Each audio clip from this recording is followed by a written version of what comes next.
ನಿಷ್ಠಾವಂತ ಅಧಿಕಾರಿಗಳು ಮತ್ತು ಈ ರಾಜ್ಯದ ಗುತ್ತಿಗೆದಾರರು ತಮ್ಮ ಜೀವವನ್ನು ಕಳ್ಕೊಳ್ತಾ ಇದ್ದಾರೆ, ಆತ್ಮಹತ್ಯೆ ಮಾಡ್ಕೊಳ್ತಾ ಇದ್ದಾರೆ. ಒಂದು ಕಡೆಗಳಲ್ಲಿ ಈ ಸಚಿವರು ಕೆಲವರನ್ನ ಕೊಲೆ ಮಾಡುವಂಥ ಕೆಲಸ ಕಾರ್ಯಗಳು ಇವತ್ತು ಸಿದ್ದರಾಮಯ್ಯ ಸರ್ಕಾರದ ನೇತೃತ್ವದಲ್ಲಿ ಆಗ್ತಾ ಇದೆ. ಇವತ್ತು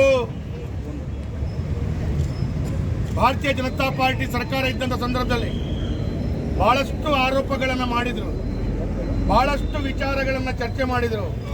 ಆದರೆ ಒಂದೇ ಒಂದು ಆರೋಪವನ್ನು ಸಾಬೀತುಪಡಿಸಲಿಕ್ಕಾಗದೆ ಸಿದ್ದರಾಮಯ್ಯ ಸರ್ಕಾರ ಕರ್ನಾಟಕ ರಾಜ್ಯದಲ್ಲಿ ಆಡಳಿತಕ್ಕೆ ಬಂದ ನಂತರ ಬಹಳ ದೊಡ್ಡ ರೀತಿಯಲ್ಲಿ ಭ್ರಷ್ಟಾಚಾರದಲ್ಲಿ ತೊಡಗಿ ಇಡೀ ರಾಜ್ಯದ ಜನ ತತ್ತರಿಸುವಂಥ ರೀತಿಯ ವಾತಾವರಣ ಸೃಷ್ಟಿಯಾಗಿದೆ. ಇವತ್ತು ಸಚಿವರುಗಳು ಒಂದು ಕಡೆಗಳಲ್ಲಿ ಹಣಕ್ಕೆ ಒತ್ತಡ ಮಾಡುವಂಥದ್ದು, ಸಚಿವರುಗಳ PA ಒತ್ತಡ ಮಾಡುವಂಥದ್ದು, ಆ PAಗಳ ಒತ್ತಡದಿಂದ ಗುತ್ತಿಗೆದಾರ ಆತ್ಮಹತ್ಯೆ ಮಾಡಿಕೊಳ್ಳುವಂಥದ್ದು, ಆ ಗುತ್ತಿಗೆದಾರ ಡೆತ್ ನೋಟನ್ನು ಬರೆದು ಆದಂಥ ಕಷ್ಟವನ್ನು ತೋರಿಸುವಂಥದ್ದು, ತದನಂತರ ಆತ್ಮಹತ್ಯೆ ಮಾಡಿಕೊಂಡ ನಂತರ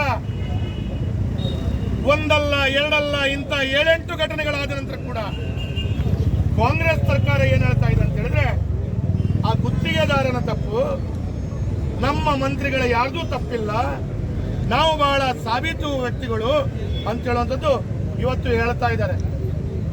ಇವತ್ತು ನಾನು ಒಂದು ಮಾತನ್ನು ಈ ಸಂದರ್ಭದಲ್ಲಿ ಉಲ್ಲೇಖ ಮಾಡಬೇಕು. ಲಂಚದ ಕಿರುಕುಳಕ್ಕೆ ಆದಂತ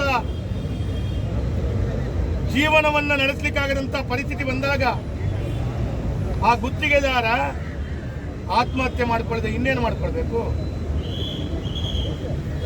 ಇವತ್ತು ಆ ಗುತ್ತಿಗೆದಾರ ಹಲವು ಪುಟಗಳ ಡೆತ್ ನೋಟ್ ಬರೆದು ಆದಂತ ಘಟನೆಗಳ ಬಗ್ಗೆ ಎಲ್ಲವೂ ಬರೆದು ಶಾಸಕರುಗಳಿಗೆ, ಬಿಜೆಪಿಯ ನಾಯಕರುಗಳಿಗೆ ಸುಪಾರಿ ಮುಖಾಂತರ ಕೊಲ್ಲುವ ಷಡ್ಯಂತ್ರ ಆಗಿದೆ ಅಂತ ಹೇಳಿದ ನಂತರ ಕೂಡ ಇವತ್ತು ಸಿದ್ದರಾಮಯ್ಯ ಅವರು ಹೇಳ್ತಾ ಇದ್ದಾರೆ ಪ್ರಿಯಾಂಕಾ ಖರ್ಗೆದು ಯಾವುದೇ ತಪ್ಪಿಲ್ಲ.